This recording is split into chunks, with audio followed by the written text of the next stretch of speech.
S எங்கள் ஊர் turn இருக்கிறோம். எப்படி இருக்குன்னு சொல்லுங்க.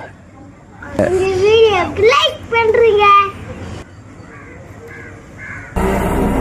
குடுகுடுப்பக்கார சொல்லும் குரளி வித்த கதையில்ல, புள்ளைகளை பயங்காட்டும் பூச்சாண்டி கதையில்ல, அண்ட புழுகன் அவுத்து விடும் ஆவி கதையில்ல, விக்ரமாதித்ய சொன்ன வேதாள கதையில்ல, விளக்கு தெச்சா பூதம் வரும் அல்லாவுதீன் கதையில்ல, இது தண்டட்டி கிளவி சொல்லும் தனியான கதைதான்.